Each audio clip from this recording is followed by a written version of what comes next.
கூட இருப்பவரே, குறைகள் தீர்ப்பவரே, கூட இருப்பவரே, குறைகள் தீர்ப்பவரே, தேற்றிடும் தெய்வமே அவரே, இடம் தருபவரே, ஓற்று தண்ணீரே, ஓற்று தண்ணீரே, உள்ளத்தின் ஆறுதலே, எங்கள் உள்ளத்தின் ஆறுதலே, உரரரிரரரா ரிகரரிவரரா, பயங்கள் போக்கிவிட்டீர், பாவங்கள் நீக்கிவிட்டீர், பயங்கள் போக்கிவிட்டீர், பாவங்கள் நீக்கிவிட்டீர், ஜெயமே வாமரவால், ஜெயமே வாமரவால்,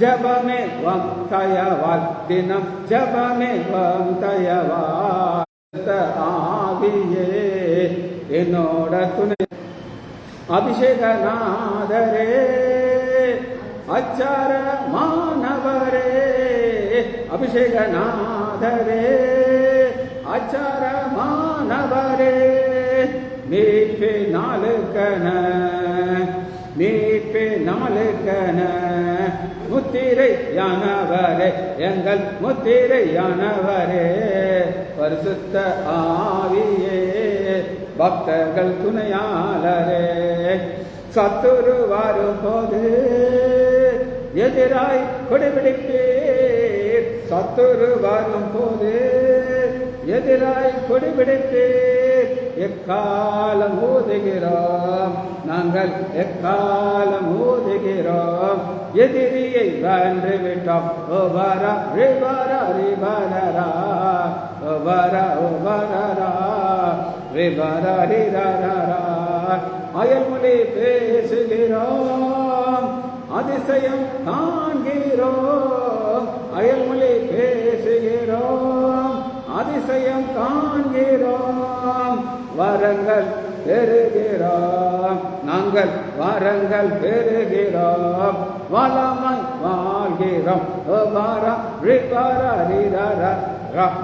இயேசுவின் நாமத்தினாலே ஜெபங்கள் பிதாவே, ஆமென். கர்த்தருக்கு சுத்த நாமத்திற்கு சோத்திரம். லீலா பிரைஸ், நாகரத்னம் அம்மாள் பிரைஸ், பாலசுந்தரி பிரைஸ். நம்ம இன்னைக்கு சங்கீதம் 89வது அதிகாரத்தை எப்படி டிவைட் பண்ணலாம் அப்படின்னா, கீ வார்த்தை 2 வார்த்தை உங்களுக்கு நான் சொல்லிக் கொடுத்தேன். யாராவது சொல்ல முடியுமா? அவர்கள், அவன், 2 தான். இந்த அவர்கள் யார்? இஸ்ரேல் மக்கள். ஆண்டவர் அந்த அவர்கள்ங்கிற ஒரு கூட்டத்திற்கு தனது வல்லமையை காட்டுகிறார். அது எப்படி காட்டுகிறார் அப்படின்னு கேட்டீங்கன்னா, வானங்களை விரித்து வானங்களுடைய வல்லமையை தன்னை காட்டுறார். 2வது தன்னுடைய வல்லமை எப்படி காட்டுறாருன்னா, சமுத்திரத்தை 9வது வசனம். இந்த 2 காரியத்தின் மூலமாக ஆண்டவர் தன்னுடைய பவரை காட்டுறார். சரி, இன்னைக்கு நம்ம பார்க்க போகிறது 12வது வசனத்தை வாசிங்கன்னா,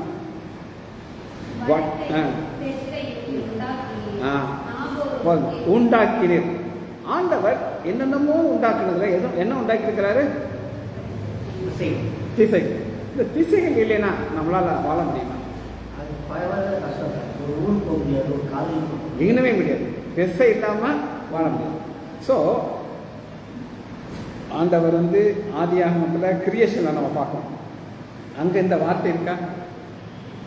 எது இல்லை. வடக்க உண்டாக்கினார்னு இல்லை. சரி, ஏன் வடக்கையும் தெற்கையும் உண்டாக்கினதுங்கிறத நம்ம பார்க்கணும். வடக்குங்கிறது என்ன நம்ம பார்க்கணும். வடக்கு என்னது? நார்த். அதில் என்ன ஸ்பெஷலாக இருக்குது அப்படின்னு கேட்டிங்கன்னா, யோபு 26வது அதிகாரம் 7வது வசனம் ஏன் வடக்கு அப்படின்னு சொல்றாங்க. யோபு 26:7. அவர் உத்தரமண்டலத்தை வெட்டலில் விரித்து பூமியை அந்தரத்தில் தொங்க வைக்கிறார். பூமியை அந்தரத்தில் தொங்க வைக்கிறார். அப்ப ஆண்டோடைய வல்லமை என்னன்னா, உத்தரமண்டலத்தை விரிக்கிறாரு, வெட்ட வெளியை விரித்து தொங்க விடுறாரு. தொங்க விட்டு 37வது அதிகாரம் 21. யோபு 37:21.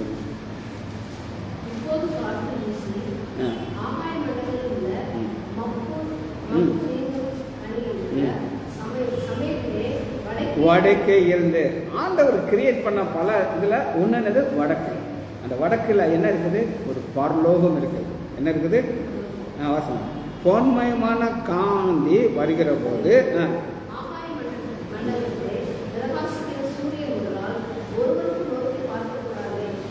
சூரியனை ஆண்டவர் உண்டாக்குறீங்க என்ன செய்யறாரு? பார்க்க முடியாத அளவு ஒரு வல்லமை உண்டு. நான் வந்து உங்களுக்கு ஒரு கதை சொல்லியிருக்கேன், நீங்களாம் கேட்ட. ஒரு ராஜா, அவருக்கு வந்து ஒரு மந்திரி. இந்த மந்திரி ஆண்டோடைய ரொம்ப க்ளோஸ் ரிலேஷன். அவருக்கும் ஆண்டவருக்கும் எப்பவுமே இந்த ராஜாவுக்கு ஒரு பிரச்சனைன்னா, 2 நாள் நான் உபவாசம் இருந்து நான் உங்களுக்கு ஆன்சர் சொல்கிறேன்னு சொல்லி உபவாசம் இருந்து ஜெபம் பண்ணி ஆண்டவருக்கு பதில் கொடுத்தோம். ஒரு நாள் பார்த்தாரு, இன்னும் இவன்கிட்ட போய் கேட்க வேண்டியிருக்கு, நம்மளே டைரெக்டாக யார்கிட்ட போயிடலாம், இயேசுகிட்ட போயிட்டாச்சுன்னா பிரச்சனை இல்லைன்ட்டு சொல்கிறாரு, நான் உன்னுடைய ஆண்டவராக இயேசு கிறிஸ்துவ பார்க்கணும், நீ எனக்கு யார் பண்ணுவாங்க. ராஜா கேட்டு நோன்னு சொன்னால் என்ன போயிடும்? நல்லா போயிடும். நாளைக்கு மத்தியானம் 12 மணிக்கு கரெக்டாக வாங்க, உங்களுக்கு நான் இயேசுவை காட்டுறேன். அது ரொம்ப குஷி ஆகிட்டாரு.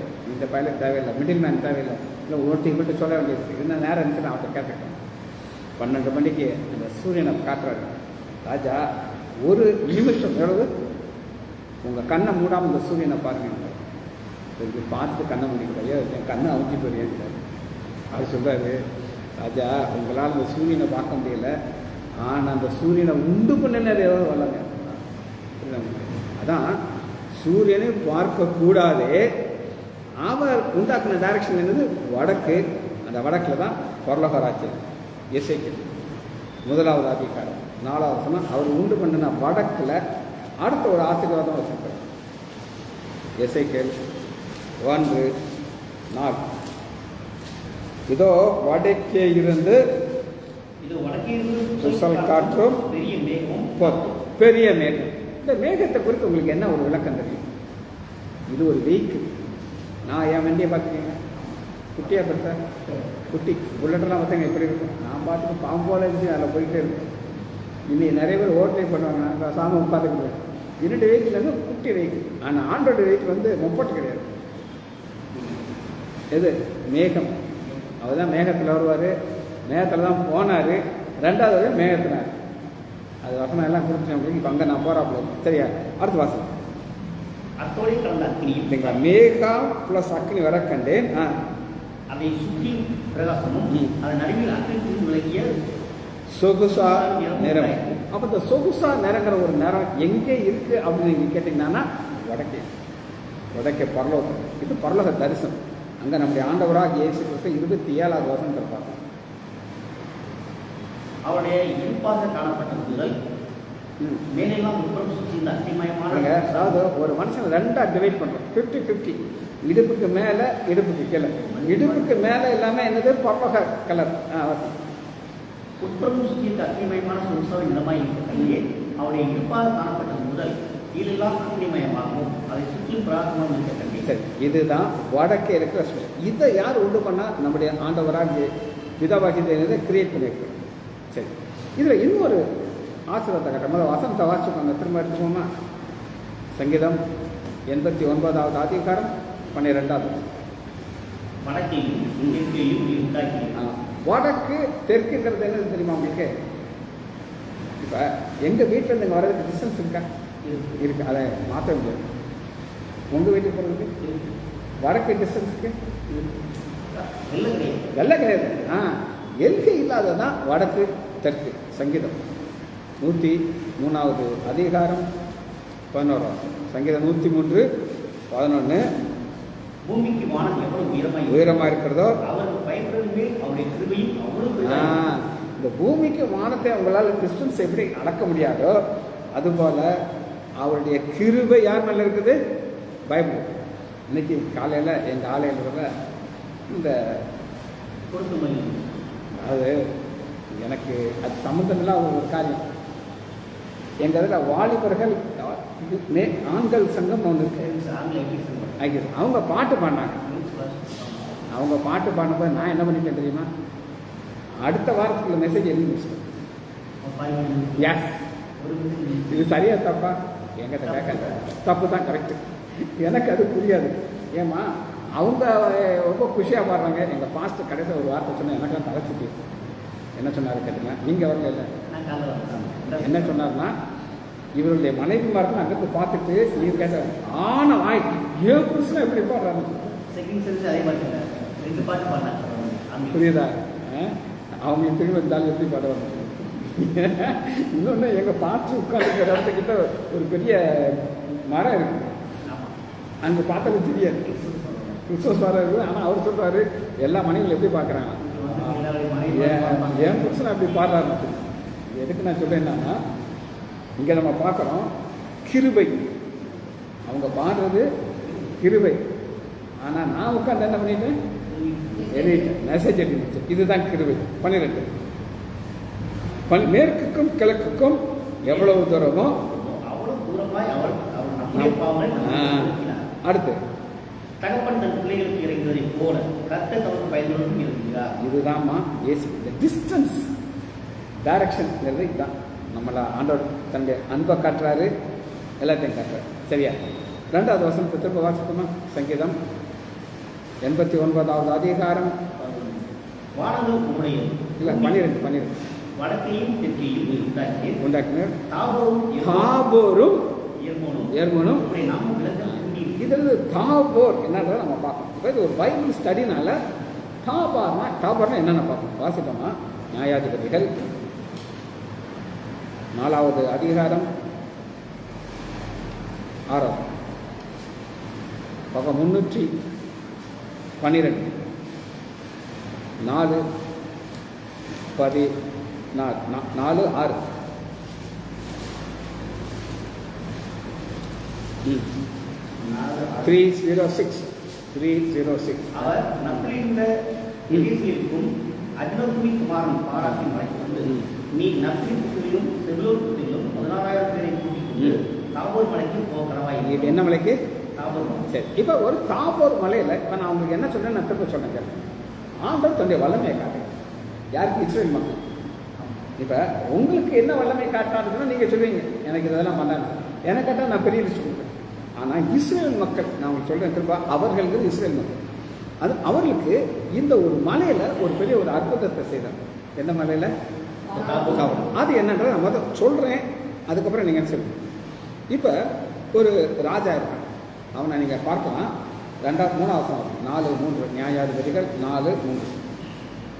அவனுக்கு 900 இருந்தது. எவ்வளவு? 900. அவன் இஸ்ரவேல் புத்திரரை 20 வருஷம் கொடுமையாக இருக்கிறான். எப்படி? 20 வருஷம் கொடுமை. கொடுமை என்னது? அவன் பண்ண கொடுமையா? கொடுமைன்னு தான் இருக்கு, நமக்கு தெரியும். அடுத்த வாசம். அவன் பேர் என்னது? அவனுடைய சேனாதிபதி பேர் செசரா இருக்கா? 2வது செசரான்னு இருக்கு. இதுதான் இவன் ராஜா சண்டைக்கு போறது, இவன் தான் சண்டை. சரி, இப்போ உங்களுக்கு சொல் இரும்புறதானா என்ன சொல்லுங்க பார்ப்போம். அது நான் சொன்னேன் கேள்வி.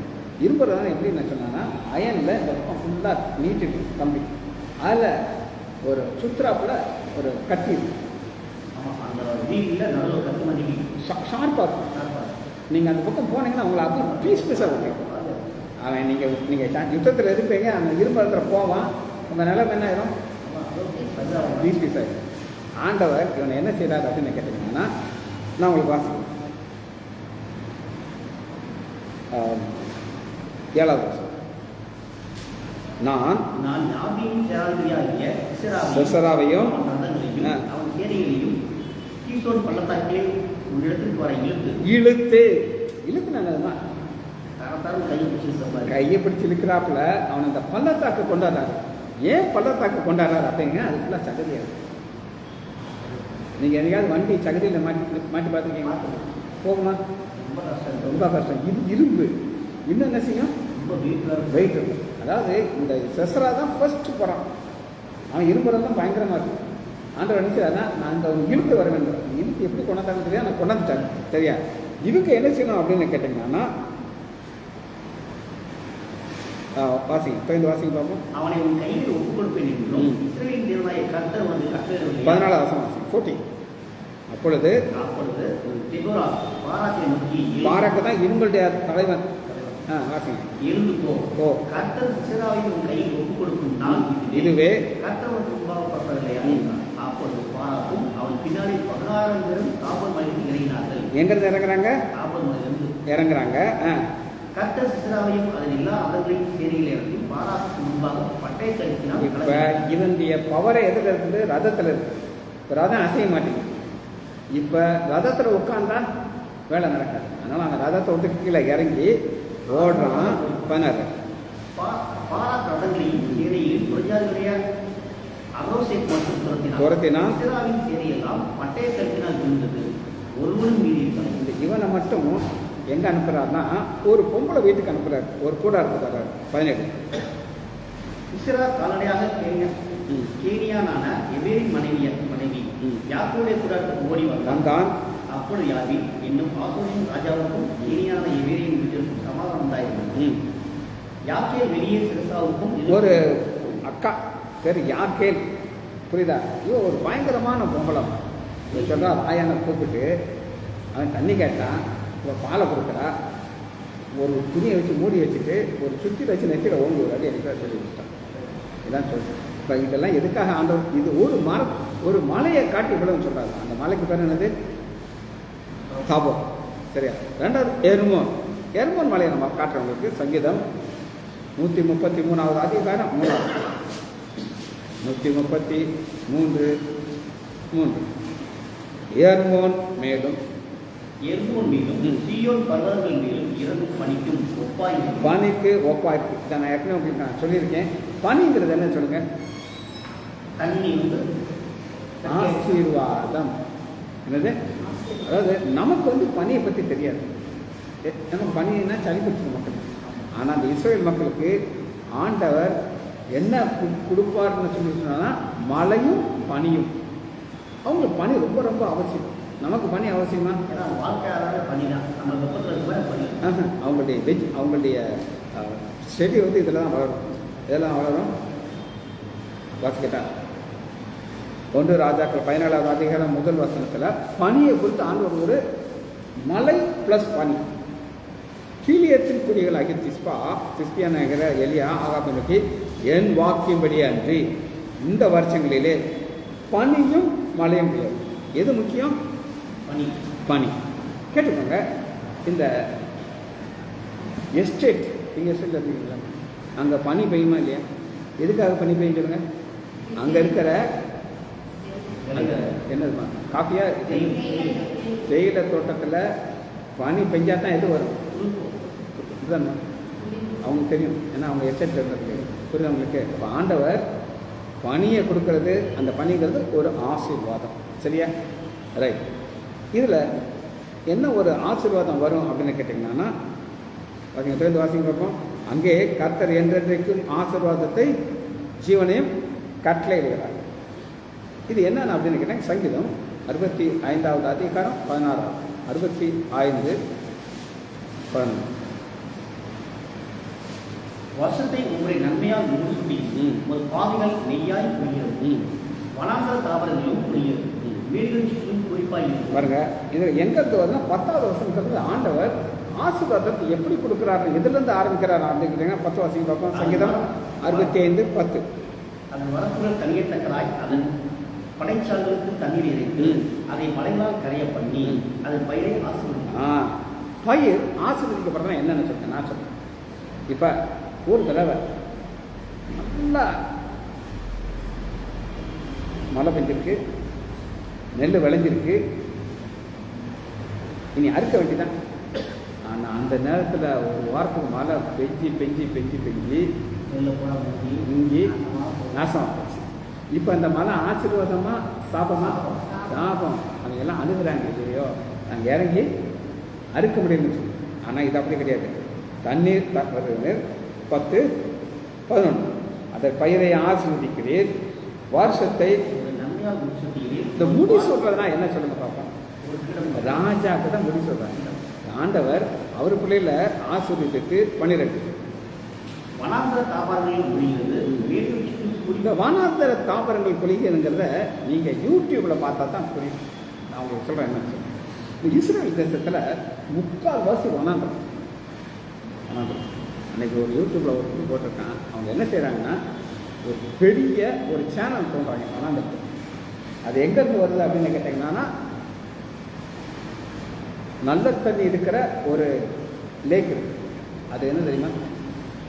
இஸ்ரேலில் இருக்கிற ஒரு குடி தண்ணி. அங்கேருந்து தண்ணியை கொண்டு வந்து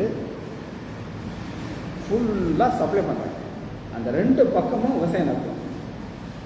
சொட்டு நீர் பாய்ச்சம், உலோசுக்குன்னு எல்லாம் இதான் வனாந்தரம். அவங்க தான் பண்ணுவாங்க. இப்போ தண்ணி எங்கேருந்து கொண்டு வந்தாங்க? கடலில் இருந்து, டெசர்ட் கடல். ஆண்டவராக இயேசு இந்த கடலில் அந்த மீன் இருக்கு.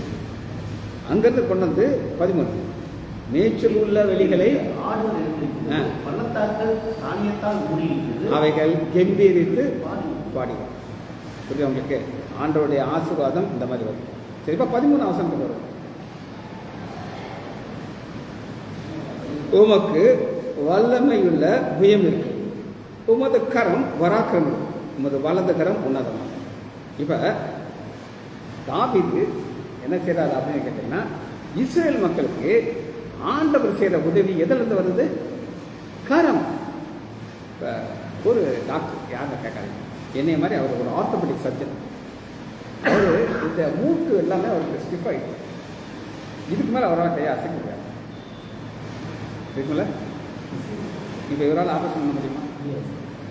அதனால் அவர் என்ன செய்கிறார் அப்படின்னு கேட்டிங்கன்னா, இப்போ நம்ம இதில் மல்லிகா இருக்கா, அந்த மாதிரி 2 பேரை வச்சுருக்காங்க. அவங்கள்ட்ட இப்படி அருணுவாங்க, அந்த அசிஸ்டன்ட் அறுப்பாங்க. இப்படி இப்படி ஒரு உட்காந்து ஐடியா சொல்லிக்கிட்டே இருப்பார், அவங்க செஞ்சுக்கிட்டே இருப்பாங்க. நல்லா இருக்கும், நல்லா இருக்கும், நல்லாவே இருக்காது. அது ஊட்டி அதே மாதிரி தான் இங்கே பார்க்குறோம். உம்முடைய வல்லமை உள்ள புயம், உமது கரம் பராக்கிரமம், உம்முடைய வலது கரம் உண்டவன். இப்போ இந்த உம்மது வலது கரம் என்னன்னு நம்ம பார்க்க போகிறோம். சரியா? வலது கரம் சங்கீதம் 89:10 அதுதான் ராகாப்பை அழிச்சிச்சு. ராகாப்பை அழிச்சு பாருங்க, பாருங்க. நீர் ராகாப்பை, இந்த ராகாக்கள் நான் யாரும் அவங்களுக்கு சொல்லியிருக்கேன், யாராவது சொல்ல முடியுமா? வெட்டுண்ட ஒரு இது என்னதுன்னா பார்வம் நட்டம் சொல்லி கொடுத்து நீங்கள் எதோ பண்ணிக்கோங்க. இப்போ நான் திருப்பி காட்ட முடியாது. சரியா? இப்போ தேவை என்ன அப்படின்னு பார்க்கணும். 62வது அதிகாரம் 7வது வசனம், சங்கீதம் 62:7.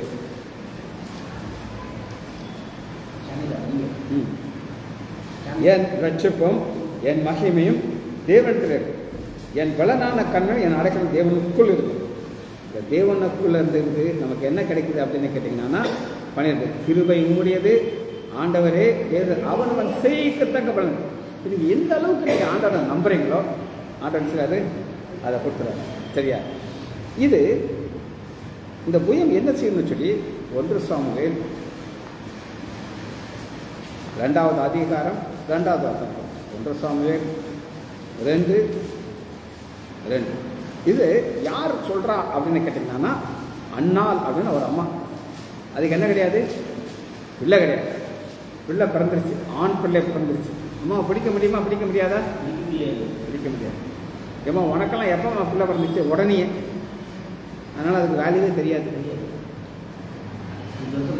10 வருஷம் இருந்து கேட்குறவங்களுக்கெல்லாம் பதில் சொல்லாமல் இருந்து அப்புறம் தெரியும் அந்த வேல்யூ என்னன்னு. அப்போ இந்த அம்மா அப்பொழுது அண்ணால் ஜெபம் பண்ணி, என் இருதயம் கர்த்தருக்குள், என் கொம்பு கர்த்தருக்குள். கொம்பு நல்லதுமா?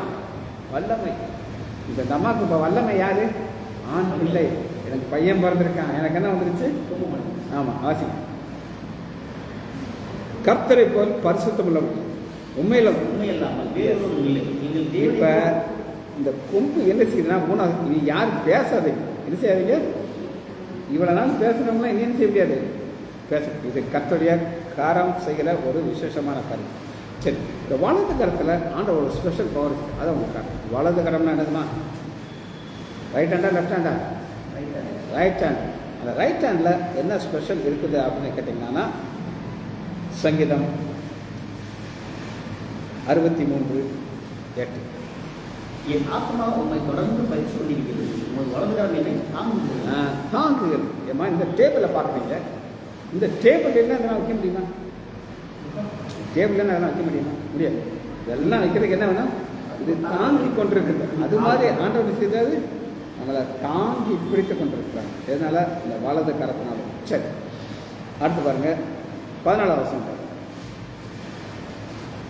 நீதியும் நியாயமும் உங்களுடைய சிங்காசனத்தின் ஆதாரம். உண்மையும் சத்தியமும் உமக்கு முன்பாக நடக்கும். ஆதாரம்ங்கிறது என்னன்னா, இப்போ நான் இதை உங்களுக்கு வசனத்துக்கு விளக்கம் சொல்லிடுறேன். இப்போ இந்த டேபிளுக்கு எத்தனை கால் இருக்கு? 2 கால். 4 கால். 4 கால் இருக்கு. ஆனால் ஆண்டருடைய டேபிளில் 2 கால் இருக்கு. அவர் சேர், சிங்காசனம் எத்தனை கால்? 2 காலுக்கு பேர் என்ன? நீதி நியாயம். இந்த வசனத்தை 97:2 வாசனம். சங்கீதம் 97:2. மேகமும் வந்தார் அவரை சூழ்ந்திருக்கிறது. நீதியும் நியாயமும் அவரை சிங்காசனம். 2 தான் இருக்கு. ஏன் இது 2 தான் இருக்குன்னா, ஆண்டவர் வந்து ஒரு பரிசுத்தமான தேவன். அவருக்கு எந்த வித ரெக்கமெண்டேஷன் அவருக்கு பண்ண முடியாது. சரியா? இது என்னன்றதை உங்களுக்கு நான் சொல்கிறேன். ஒரு கதை, கற்பனை கதை. மனு நீதி சோழன் அப்படின்னு ஒரு ஆள் இருந்தாரா இல்லையான்னு எனக்கு தெரியாது. கேள்விப்பட்டீங்களா? எனக்கு தெரியாது. இவருக்கு ஒரு பையன் இருந்தான். அந்த பையன் என்ன பண்ணான் அப்படின்னு கேட்டிங்கன்னா, ஒரு ரதத்தை வேகமாக ஓட்டிட்டு போயிருக்கான். ஒரு மாடுடைய கண்ணுக்குட்டி ஓட்டுற படுத்துருக்கு. இப்போ போன ஸ்பீட்டில் அடித்து கொண்டுக்கிட்டான். உடனே அந்த மாடு என்ன பண்ணிச்சாங்கன்னா, அங்கே போய் ஒரு பெல் இருக்காது, டிங் டிங்னு அடிச்சுட்டாங்க. கற்பனை கதை தான். அடித்த உடனே கேட்டிருக்காங்க, என்னையா உன் பிரச்சனை? அது மாடு சொல்லிச்சா? சொல்லும் சொல்லாது. ஏன் பையன் தூங்கிட்டு இருக்கிறதான், உன் பையன் வண்டியை அடிச்சுட்டான். இப்போ நீங்கள் எனக்கு இதுக்கு ஒரு நீதி செய்யணும். என்ன நீதி எதிர்பார்க்குற? ஓ பையனை அந்த மாதிரி போட்டுங்க, நான் வந்து என்ன செய்வேன், ரதத்தை ஓட்டு போடுவேன். அவன் உடனே சரின்னு தான் இருந்தாலும் நம்மனா அதை அடித்து மாட்டை அடித்து பிரியாணி. இது நீதி கதை, நீதிக்கான ஒரு கதை. இது கற்பனை கதையாக தான் இருக்கும். புரியுது உங்களுக்கு? அப்போ ஆண்டவருடைய சப்போர்ட்டே நீதி. புரியுது உங்களுக்கு? நியாயம். இதை ஆண்டவர் செய்ய மாட்டார், மாற்றவே மாட்டார். இதுதான் அவருடைய பாதம். இதை நீங்கள் புரிந்து கொள்வதற்கு ஒரு வசனத்தை வாசம். சங்கீதம் 45:6.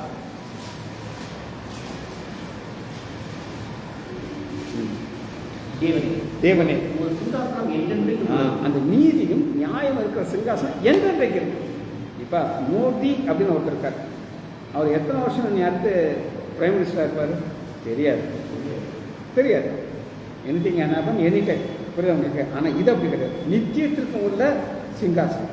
சரி, அடுத்து 15வது வசனத்தை வாசிப்போம்.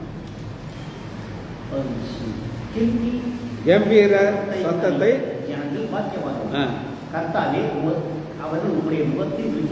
நான் உங்களுக்கு திரும்ப சொன்னதை மறுபடியும் சொல்றேன். அவர்கள் யாரு? இஸ்ரவேல் மக்கள். அவங்களுக்கு ஒரு 4 ஜனம் இருக்குது. கம்பீர சத்தத்தை. இது யார் கம்பீர சத்தம் அப்படின்னு கேட்டீங்கன்னா, சங்கீதம் 90வது அதிகாரம் 14. 90:14. நாங்கள் எங்கள் வாழ்நாளெல்லாம் கழிக்கும் மகிழ்படி காலையிலே எங்களை ஒரு கிருபையால் எஸ். இந்த கம்பீர சத்தம் உள்ள மக்கள் இஸ்ரவேல் மக்கள். இவங்களுக்கு ஆண்டவர் ஒரு வாக்கு கொடுத்துருக்கிறார். என்ன கொடுத்துருக்காருன்னா, வாழ்நாளெல்லாம் களி கூர்ந்து மகிழ்வு. 15 இந்த எங்கிறது இஸ்ரவேல் மக்கள் திரும்ப சொல்லிக்கிறாங்க. அவங்க ஆண்டவர் பல பாடங்கள் வழியாக கொண்டு போயிருக்காங்க. இஸ்ரவேல் மக்கள் எகிப்தில் அடிமையாக இருந்தாங்க 400 வருஷம். ஆனால் ஒரு ஜெபம் பண்ணுறார் மோசே. அதுக்கு ஈக்குவலாக எங்களை மகிழ்ச்சியா. எப்பவுமே என் மனைவி சொல்லுவாள், நான் ரட்சிக்கப்படுறதுக்கு முன்னாடி வர எங்கள் குடும்பத்தில் செழிப்பு இருக்காது. எல்லாருமே தான் நாங்கள் இருக்கோம். நாங்கள் ஒரு பாவாடை இருக்கும், அந்த மாதிரி மினிமம் ஃபுட் இருக்கும், மினிமமாக தான் இருக்கும். அதுவும் நான் எங்கள் அப்பா இறந்துட்டாரா, அதனால் நாங்கள் கடுமையாக நானும் என் மனைவி வேலை பார்த்துட்டே இருக்கோம். எங்களுக்குன்னு ஒரு ப்ராப்பர் இடம் கிடையாது, ஒன்று இருக்காது. ஆனால் 2000 நான் ரட்சிக்கப்பட்ட பிறகு ஆண்டவர் என்னையை வேறு மாதிரி ஆச்சரியப்பட்டார். ஈக்குவல். அவர் சொல்லுவாள், ஒரு தடவை நாங்கள் ஒரு சொந்தக்காரங்க ரொம்ப பெரிய கோடீஸ்வரர். அவர் எனக்கு சாராயணம் கொடுத்துக்கிட்டே இருக்கார். என்னுடைய பர்சனல் கதையெல்லாம் கேட்குற நான் ஒன்றும் சொல்லலை. சொன்னார், என்ன மாப்பிள்ளை உனக்கு நான் இவ்வளோ சாராயத்தை ஊற்றி கொடுத்துருக்கேன், ஒன்றுமே நீ உன்னுடைய கதையெல்லாம் லீலைகளெல்லாம் சொல்லவே மாட்டேங்கிறேன்னு சொல்லி வருத்தப்பட்டார். கடைசியில் என்னாச்சு, வாஷ் பேஷன் போய் வாந்தி எங்கே வாந்தி இருந்துட்டேன். வாஷ் பேஷன் ஃபுல்லாக அழுக்காக்க என் மனைவி தான் எல்லாத்தையும் க்ளீன் பண்ணுவான். யார் வந்தா யார்ட்டாவது சொல்ல முடியுமா, என் புருஷன் வாந்தி எடுத்துட்டான் அப்படின்னு. அதுக்கு விட கூடுதலாக இப்போ ஆண்டவர் ஆட்டு புரியுது நமக்கு எப்பவுமே ஆண்டவர் வந்து அப்படித்தான் செய்வார். இதுதான் கம்பீர சத்தத்தை அறிகிற மனிதர்கள். இது என்னது இன்னும் சில வசங்களை வாசிச்சுட்டு போகிறோம். சங்கீதம் என்னாகமும் 21வது அதிகாரம் 12 வசனம். என்னாகமும் 23:21 பக்கம் 202